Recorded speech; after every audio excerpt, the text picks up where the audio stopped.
Hey everyone, David C. Anderson here coming at you from the Knife Center. And it's the end of the month, so you know what that means. It's time to take a look at the best new knives that have hit our shelves in the last month, or at least some of my favorites. Let's check them out.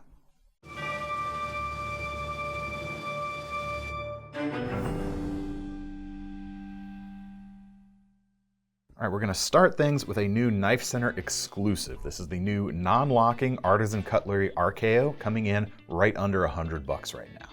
Now the non-locking mechanism here, although some companies are calling it a slip joint, it's actually got more in common with a friction folder, as there are two detent bars nested in the handles and that provides the retention on the blade. However, Artisan have taken things a step further than most of the double detent folders on the market right now, and they've turned it into a flipper.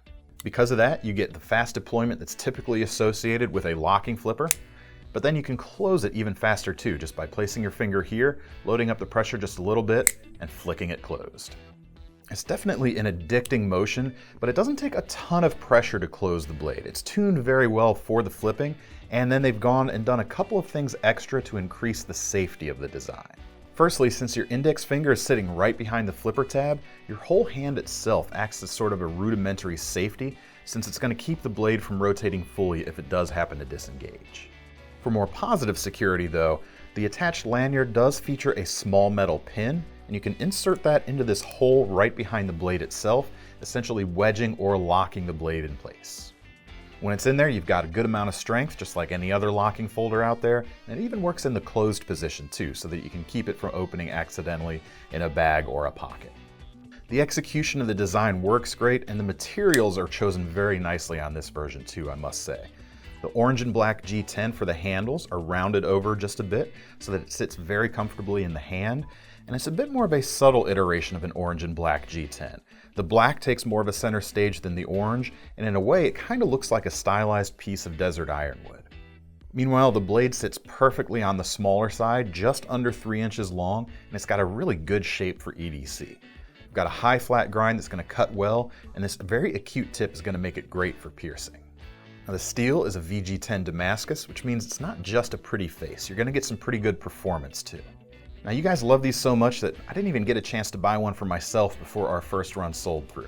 Now we are expecting more in August though, so make sure to get your pre-orders in now if you want in on the next run. Now you can certainly get the RKO in its standard locking flipper format, but I think this double detent reimagining of the knife really transforms things and really sets it apart. It's just such a cool and original design.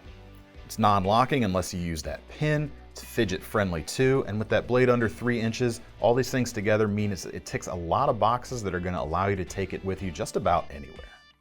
Now if you kind of like the vibe of that knife, but you want something with a more standard lock, got something here with a similar shape, albeit a bit larger, from our friends at ZT. This is the American-made 707, which runs for $248 right now. Now this titanium frame lock flipper is your typical rugged ZT quality, but it's very refined. It's going to make a fantastic executive or gentleman's knife.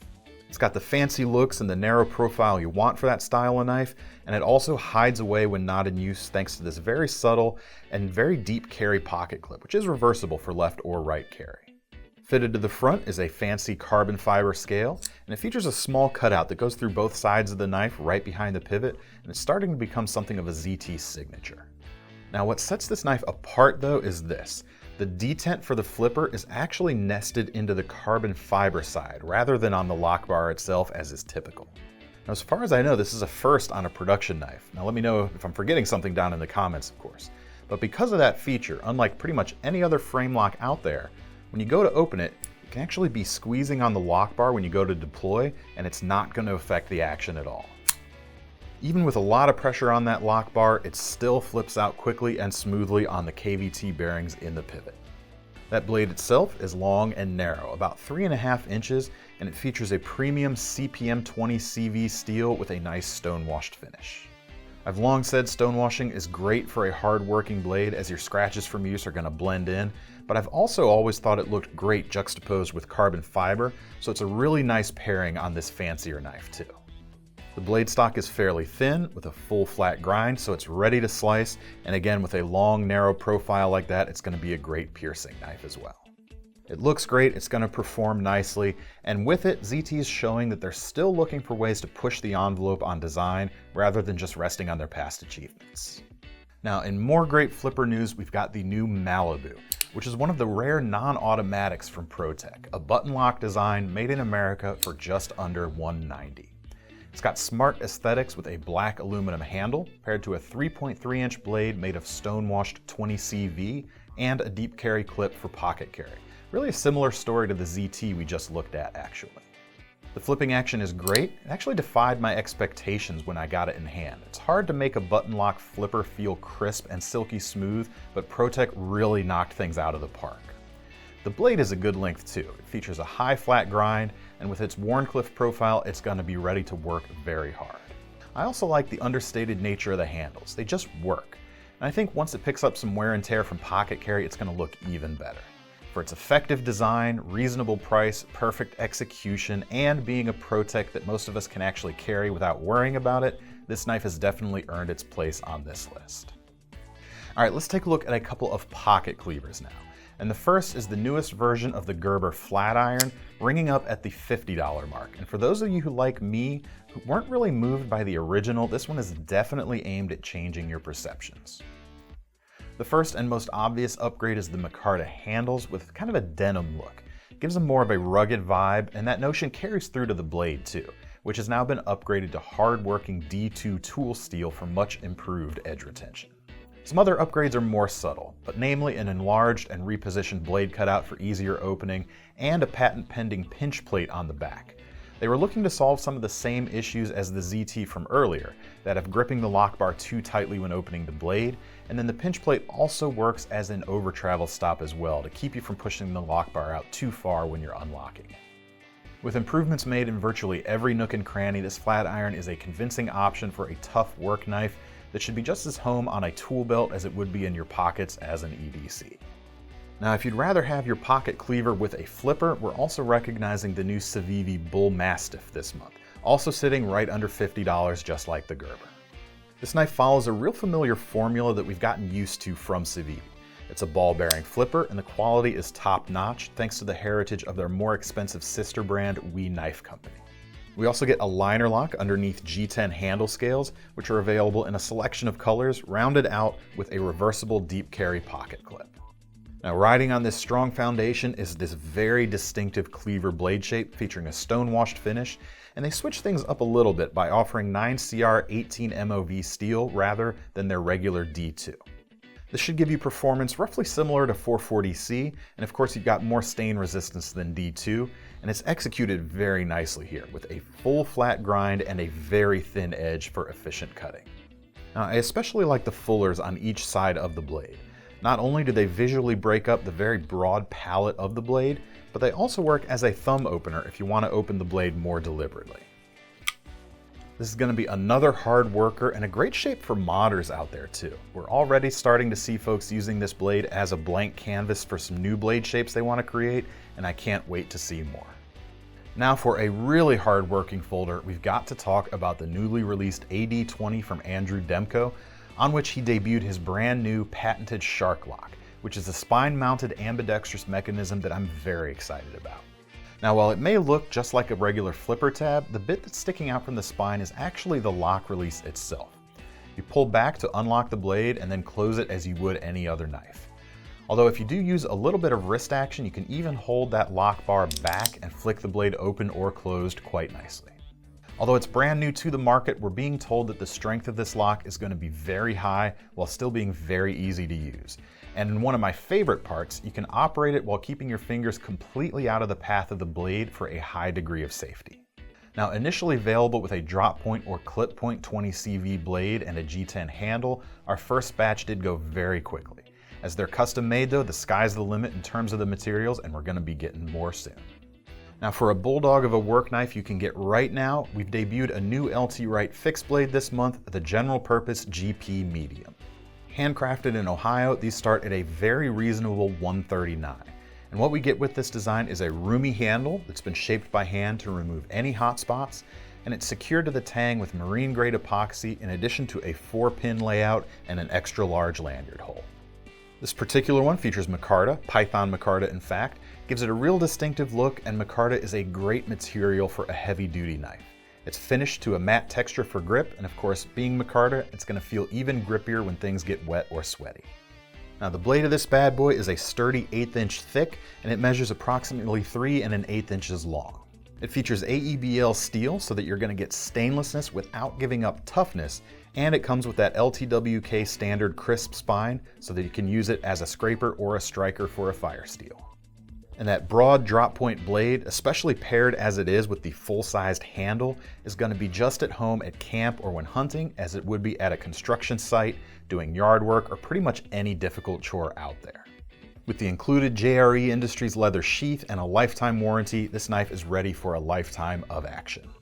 Now for about the same price of just over $140, you can get a very nice production fixed blade from Benchmade. Now you don't get the handmade charm of the LT Right, but you do get higher end materials when it comes to the blade itself. And this is the Benchmade 202 Leoku. It's based, of course, on a traditional Nordic design, but it's all American in execution. This is the bigger brother, in fact, to the Model 200 Puko bushcraft knife that Benchmade also makes. The blade's just over 5 inches long, and it's made from CPM 3V particle steel for premium performance when you're out on your adventures. Offers a very high degree of toughness combined with a long-lasting edge. Like the traditional Leoku, it's got a mostly straight-backed spine, but it does drop ever so slightly right near the tip. Now that spine won't strike a fire steel, but it is very comfortable when choked up or pressing on it with your thumb. And the handles themselves are quite comfortable. They're rubberized Santoprene over a full tang, and it features a very nice contour, and of course they offer a ton of grip too. And this type of construction is perfect for cold or wet weather since you're not actually touching the steel of the knife when you hold it. Now I especially like the way that the longer blade on this knife balances with the handle, with the tipping point sitting right at the index finger, which means this knife is very nimble to wield as you're not going to be fighting the weight distribution. Because of that, the knife is going to move with you rather than against you. And of course, finally, the sheath it comes with is quite nice too. Made from black leather, featuring a fire steel holder, and a large belt loop with a removable dangler. Okay, let's start to wrap things up with a couple of fancier designs, and I'm going to start with the more expensive one of the two, the Jonas Iglesias designed Spark from Wingman EDC. Now, full titanium handled versions of this knife start at $350, with this version with patinaed copper inlays jumps up to $395. This is a smaller design with a 2 5/8 inch M390 Tonto blade, which is very precisely ground, and a contoured 3-finger handle that's very comfortable to hold. The big story with this blade though, beyond that, is the Lee Williams designed kickstop flipper, where the flipper tab itself is actually separate from the blade. I'll go ahead and open it, and you can see that the flipper tab remains flush with the spine of the handle rather than sticking down below the edge, which lets you keep a more clean visual profile to the design. And yet it still operates just like any other flipper, so it's intuitive, and the ceramic bearings keep the action very snappy. Then if you watch as I close the blade, the flipper tab itself doesn't move until about the last third of the rotation of the blade. It's not necessarily a feature for a useful knife, but it's just a really cool thing to appreciate for those of you fans out there of higher end pocket cutlery. All right, last but not least, we started this vid with an Artisan Cutlery, and we're actually going to end with one as well. This is the new smaller version of the Hyperion flipper, coming in just over $180 at the moment. Previously available with a 4-inch blade, I like these new just under 3-inch versions even better. It makes them pretty much the perfect size for a gentleman's knife. What we see here is essentially a titanium frame lock flipperized version of the Lanny's Clip slip joint pattern, a modern traditional for sure. The steel is Artisan's VG10 Damascus that we talked about earlier, and the blade shape itself is excellent. It flips open on ceramic bearings, and the tuning, as you would expect from Artisan, is perfect. We've also got a hidden lanyard attachment point so you can add some custom accessories like a bead or a decorative braid, and it's got a classy milled titanium pocket clip to round things out. Now the handles themselves consist of titanium bolsters and carbon fiber scales on each side. Now the bolsters do come anodized in a few different color options, but my favorite of the bunch is this plain gray right here. It's classic and adaptable to anywhere you might be taking a small classy folder such as this. All right, that's it for our top 10 best knives of June, or at least the things that I've picked for that list. Make sure to let me know what you think of my picks in the comments, or if something else came out this month that you think should have deserved a spot on this list. In the meantime, if you want to get your hands on any of these cool knives, we will leave links in the description, and that'll take you over to KnifeCenter.com and you can get your orders in there. And while you're there, make sure you're signed up for our Knife Rewards program too, because if you're going to buy one of these knives, you might as well earn some free money to spend on your next one. I'm David C. Anderson from the Knife Center. I hope you're all staying safe, sane, and sanitary out there. See you next time.